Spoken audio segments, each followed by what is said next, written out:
Black kids. It was stupid. I was 17. You know what's way more racist is the fucking So glad signs. I opened up. I didn't get it. The signs you get when you're in fucking San Diego.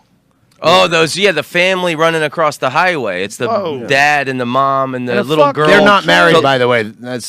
It's not even the dad. It's the mom. Right, but it's funny that the little kid isn't even running. The kid is like flying. They're running, and the mom's holding the kid's hand. Yeah. And the kid is like flying. Yeah. Because they're running so fast. Well, you're supposed to slow down because you think Watch that out there for might be people seeking a better life. Yeah. Be careful. They're dangerous. People seeking a better life. That's a fucking weird thing, isn't it? I mean, you're right next to it. You're about as close as humanly possible. Yeah, that's the only place I've ever seen in the world. Watch out for people running across the highway. But you're a couple miles away from Where's Mexico. Bingo? What's the name of the sign everyone has? Like every third house, like a political sign where I live on the border. Humanitarian aid is never a crime. Because, people that are fucking decent at the border where I live, and they'll leave water out for people that have trekked across the desert and leave jugs of water. No, that's very cool. And you can get arrested for that. What? Somehow. You can get arrested for leaving water? I don't know how it works, but What? Or aiding them without turning them in, or however it works. They pass the crystal meth houses to kick in the house, the door of the house that gave water to somebody. They don't do that where I live. I think if you made it that far, that northern Mexico desert is so fucking just desolate and massive. If you made it that far to the border, you should get like a prize. It shouldn't be a contest. It should be like a car waiting for you. The idea is ridiculous. The idea that we're going to keep these people from coming over where there's jobs just because they were fucking shit out of luck. I've had people tell me, here's how you attack the militiaman guy, saying because they're all family people and Jesus, and go, hey, if your kids were fucking shitty, would you not try to make their life better by doing that? Like, as a father, anytime you go after their kids and put it on their kids, they have to wait.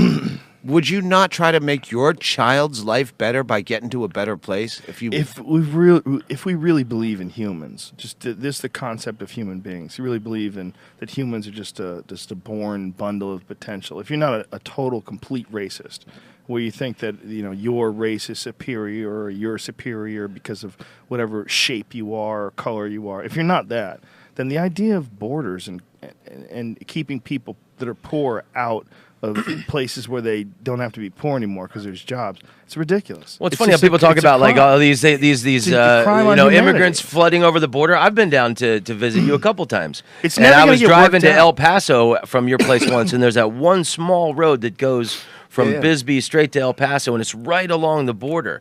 And there's like army troops out there with camouflage, and then there's no people, and there's then no towns. And then they got ATC vehicles, and then the border patrol guys. This guy pulled me over. I'm a white guy driving a car, and he goes, "I saw you were driving away from California.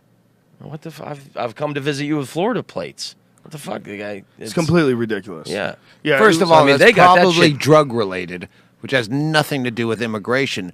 But what you were throwing out, still almost every argument boils down to overpopulation. Okay, well, these people, everyone will continue to fuck until they have some... that's a way to look at it. But the real issue isn't right now that we don't have enough resources to deal with the people that are at hand. The real issue is there's people that have no access to resources. There's people that they have the resources monopolized by gigantic corporations in the military-industrial complex. And there's people that live in poverty where the places where they live are some of the richest places in the fucking world. It's more of a greed issue and a money issue and a domination issue than it even is a resource issue. If you just took the amount of oil that's coming out of places where the people are incredibly poor and you just looked at that on a graph and said, how the fuck is this possible? How is it possible that the place where these people were just born is just incredibly rich in natural resources, but a company that doesn't have anything to do with this area has somehow or another acquired the rights to suck it out of the ground, and the people that work in the factories are incredibly poor? How is that possible? That's nothing but cruelty. It's nothing but people with a shit ton of money dominating people who don't have that opportunity. It's nothing but a lack of humanity. It's not about how many babies you have. It's not about resources. It's about cunts. Yes, it is about resources because there's more people all the time, and that's why we need more resources. It is, but it's about what do they do with that money? If they'd use that money to enrich these people, it's been proven that when you get people into an industrialized setting, you get people into a nice city, they have plumbing, their amount of children they have drops. Like, that's one of the number one concerns about all the people that, like, believe in overpopulation. There's another school of thought amongst, like, real scholars.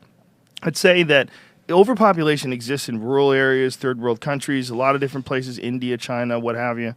But when places become stabilized and people start having careers and lives, the number of children they have actually drops. It drops to, like, every couple will have like 1.5 kids or something like that, you know, per statistic. So it's not that these people everyone's fucking too much. But the numbers of people keep going up. So that's not good. But you know what? Right now, it's totally sustainable. There's your proven statistics, and then there's actual math of how many people keep appearing. It is, but it's not, because look, humans. I'm with you. I'm with you, and I agree with you. I agree with you to a certain extent. If we want to go outside and count them to win a bet. No, there's plenty of people. There's more people than ever. But there's always more. There is always more. But right now, it's totally sustainable. And what I'm saying is that in industrial situations, the numbers actually drop. So just because there's a lot of people today, and there's 7 billion people, and next year there might be 7.1. So poverty is thriving. It is currently. But it doesn't mean that it has to stay that way. Once industrialization, this is just science when it comes to population control.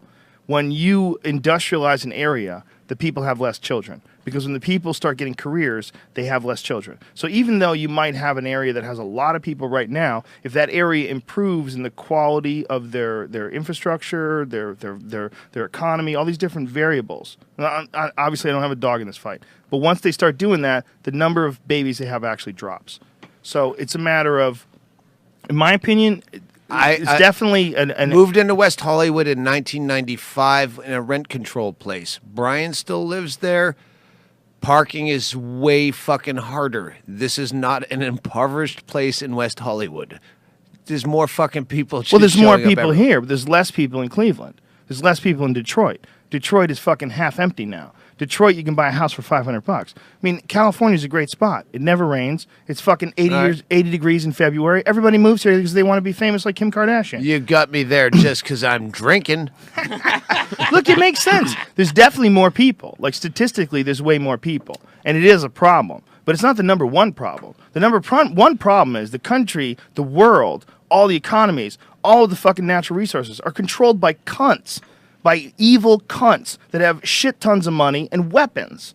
That's the number one problem. This idea that our problem is overpopulation. If we have less people, we're going to have fucking smooth sailing. That's not real, because the people that I know are all people. The people that I love are all people. They started out being fucking babies and then became awesome. I mean, that's all the people that I know had to start out somewhere as people. If we want to believe that the human race can carry on and more Tom Rhodes and Doug Stanhopes and more interesting people can exist that way, someone's got to make a fucking person. It doesn't mean that we should all, and it doesn't mean there's anything wrong with not doing it, and there ain't anything wrong with doing it. But that's not our number one fucking problem. Our number one problem is cunts. That a gigantic chunk of the population is controlled by cunts. And where do cunts come from?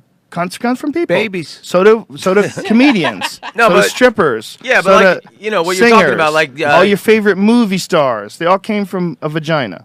But, you know, you're talking about lifting up societies like Yes. Nigeria. Look how poor these people are. You think these Shell executive oil people would get tired of getting kidnapped and their refineries getting taken hostage? And they have enough security to prevent most of it. You know, if you got enough money, so they don't have to lift ahead. up the society. Then. Yeah, if you got enough money, you plan ahead. You can keep people at bay. It's fucking Game of Thrones type shit. It's pretty simple. It's just more sophisticated. Oh, here he goes, throwing his intellect in it. You can keep up with Game of Thrones? I got through half of the premiere episode. I go, oh, this is too fucking convoluted for me. But yeah, it's complicated. Look, I see both points. I see your point. I see. Look, life is, no matter what, it's pointless. I mean, you live and you die. For you, for any individual, it's a temporary ride. But I think that to concentrate entirely on the futility of it all. How are you going to drop this on me now? Have you seen? It's going to end? What the fuck? But there's not. But have you seen Pervert's Guide to Ideology? No.